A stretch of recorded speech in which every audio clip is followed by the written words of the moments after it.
Air Neos is up next, and he requires both Air Hummingbird and Neos to be on the field in order to contact fuse. His effect allows him to gain attack equal to the difference in life points, but only if yours is already lower than your opponent. In short, he's your get out of a loss free card. Of course, this effect wouldn't hold up to cards that could ultimately make him useless, which is a lot, but I'd like to go further into this card's history. Not because he's my favorite or anything, that slot's already taken, but because of the fact that he's actually the most interesting, as there's a certain conspiracy behind him, or several conspiracies in fact. See, the thing is, Air Neos hasn't been reprinted since 2011 and has not featured in any of the online games such as Master Duel or Duel Links. And frankly, the only online Yu-Gi-Oh game I could find him in was Yu-Gi-Oh! Pro. And in the spell card Instant Contact, the artwork for that card is a straight one-to-one adaptation of the scene from the Yu-Gi-Oh! GX anime. But you may notice something key here.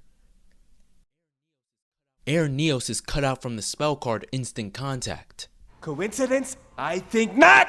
Now that's not a mistake. Trust me bro, that was intentional. Well, some internet detectives have come out of the woodwork to try and figure out the reason why this one card, the weakest out of all the contact fusions mind you, is the only one to be practically shadow banned. Of course, these internet Sherlocks have come up with several theories to explain this. One of them claims that Air Neos is a product of copyright infringement with the airline Neos Air, but that wouldn't make any sense given that having a similar name wouldn't be enough grounds for a copyright lawsuit. Another theory is that the character design for Air Neos is stolen, and that's why the card can't be reprinted. Now this was all fine and dandy until everyone realized that no one could find something that looked damn near identical to this guy. After all, if it was copyrighted material, then it would have been obvious to find. On top of that, you'd think some news articles that covered the situation would have been found too. And the most possible theory is that there's a legal dispute with the artist who drew Air Neos, and that's why he can't be reprinted. The reason this is the best possible theory is because it would explain why Air Neos is shadow banned, while also explaining why there wouldn't be anything newsworthy about it. A company had a legal dispute with the artist, they most likely settled the matter and dealt with it behind the scenes. Of course, this could also explain why they intentionally cut out any mention or representation of Air Neos and might even try to replace him. I mean, it's been more than 10 years at this point, so they're probably not worried about any legal disputes since they most likely got a new artist. But why do I go into this much detail? Well, I like to think that one of the main pleasures in life